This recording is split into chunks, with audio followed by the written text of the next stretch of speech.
سمندر کی لہریں اپنا رخ موڑ سکتی ہیں، لیکن نبی کی زبان سے نکلا ہوا کلمہ بدل نہیں سکتا۔ نبی نے فرما دیا کہ صبح کو تمہیں امانت داروں تک امانتیں پہنچا کر واپس آنا ہے، تو آج کی رات مجھے کوئی مار نہیں سکتا، کوئی قتل نہیں کر سکتا۔ یہ تھا حضرت علی کا ایمان۔ حضرات، تو مصطفیٰ جان رحمت صلی اللہ تعالی علیہ وسلم نے شام ہی کو حضرت علی کو اپنے بستر پر سلا دیا، اور رات کی تاریکی میں نبی پاک صلی اللہ علیہ وسلم اپنے گھر سے نکلے، آنگن میں آئے، مٹھی بھر خاک اٹھائی، اور وہ جو کفار مکہ اپنے نبی پاک کے گھر کے چاروں طرف ننگی تلواریں لیے اس انتظار میں تھے کہ کب نبی گھر سے باہر نکلے اور کب ہم نبی کا سر اڑا کر اسلام کو ختم کریں۔ اللہ اکبر!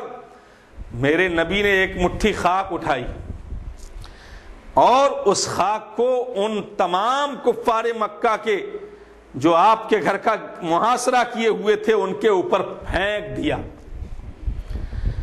اور حضرات محترم خاک ڈالی کفار کے اوپر، وہ سب کے سب اندھے ہو گئے، اور میرا محبوب فاتحانہ شان کے ساتھ انہی کے بیچ سے نکل کے اپنے یار غار حضرت صدیق اکبر رضی اللہ تعالیٰ عنہ کے گھر تشریف لے گئے۔ حضرات، تو میں یہ عرض کرنا چاہتا ہوں کہ میں نے جو کہا تھا کہ قرآن کیا ہے، تو قرآن تو مصطفیٰ جان رحمت کی اداؤں کی نقل ہے۔ حضرات، قرآن کنکری پھینکنا مصطفیٰ کا، وہ خاک پھینکنا مصطفیٰ کا، لیکن خداوند قدوس قرآن پاک میں بڑے پیارے انداز میں ارشاد فرماتا ہے کہ مصطفیٰ جان رحمت نے جو وہ خاک پھینکی، وما رمیت اذ رمیت ولکن اللہ رمی۔ قرآن میں رب کائنات فرماتا ہے کہ اے محبوب، وہ جو کنکریاں تم نے پھینکی، نہیں تم نے نہیں پھینکی، وہ تمہارے رب نے پھینکی۔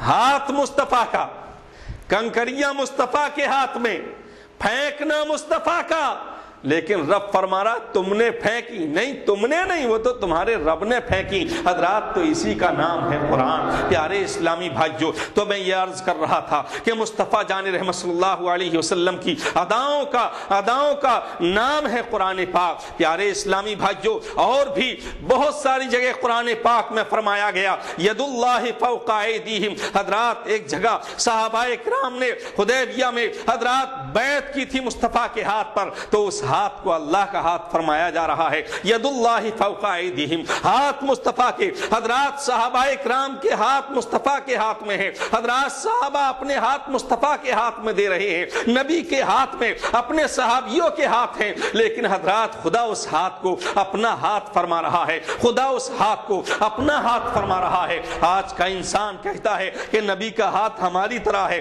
معاذ اللہ ثم معاذ اللہ، ایسے غداروں سے ہمیں ہوشیار رہنا ہے۔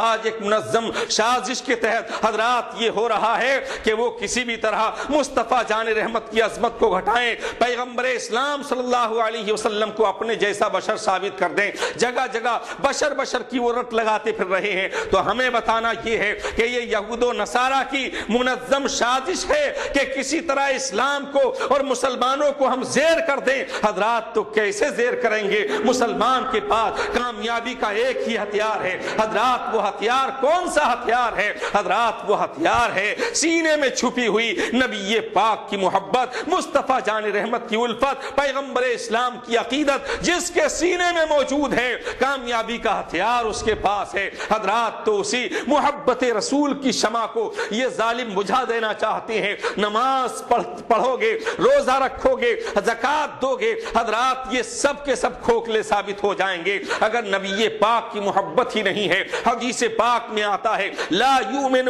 احدکم حتی اکون احب الیہ من والدہ وولدہ والناس اجمعین۔ حضرات، مصطفیٰ خود فرماتے ہیں کہ تم میں اس وقت تک کوئی بھی مومن کامل نہیں بن سکتا، کوئی بھی ایمان والا نہیں بن سکتا جب تک کہ اپنی ماں، اپنے باپ، اپنی اولاد، غرض کے کائنات کی ہر چیز سے زیادہ تمہارے سینے میں تمہارے نبی کی محبت نہیں ہوگی، اس وقت تک تم مسلمان ہو ہی نہیں سکتے۔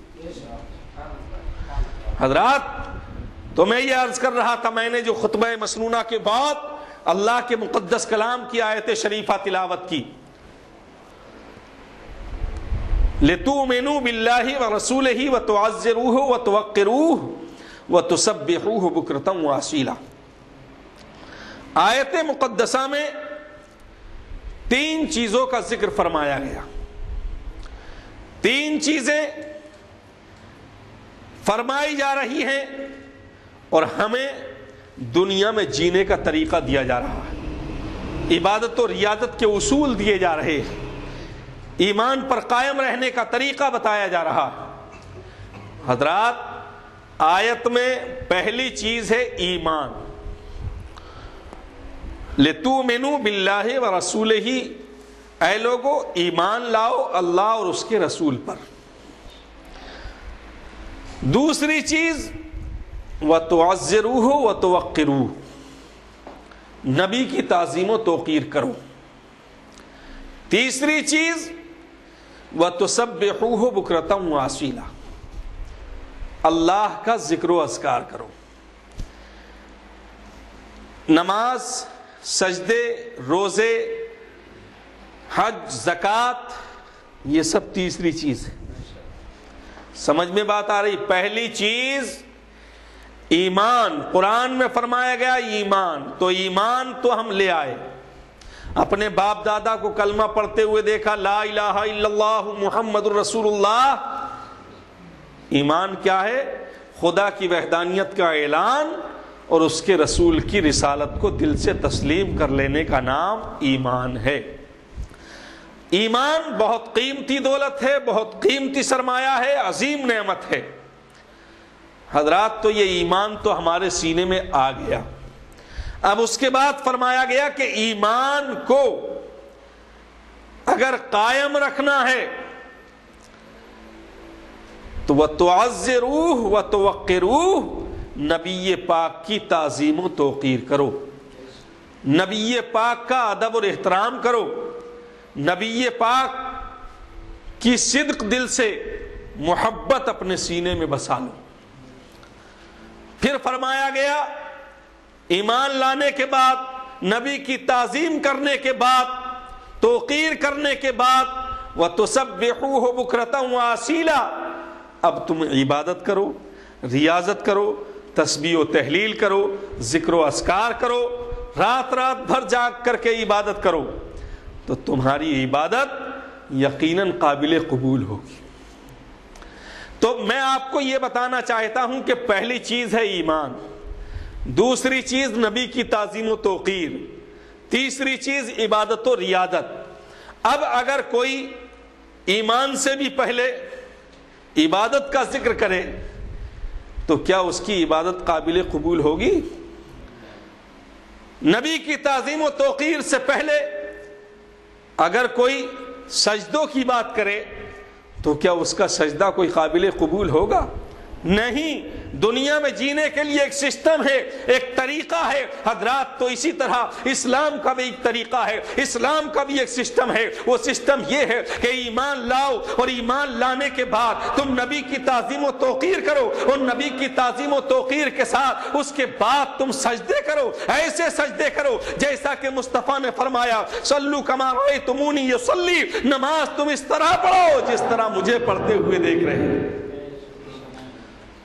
تو اے مسلمانوں، آج جو ہمارا اور ہمارے حریف کا فرق ہے، ہمارا اور بہت سارے فرقہائے باطلہ جو آج گلی کوچوں میں گردش کرتے ہوئے دکھائی دے رہے ہیں، جن کے ہاتھوں میں لمبی لمبی تسبیحاں، جیبوں میں مسواک، لگتا ہے کہ بہت بڑے سنتوں کے پیکر ہیں، تاکہ دور سے ہی کوئی سمجھ لے کہ جب مسواک جیسی سنت نہیں چھوٹ رہی تو باقی سنتیں کیسے چھوڑیں گے.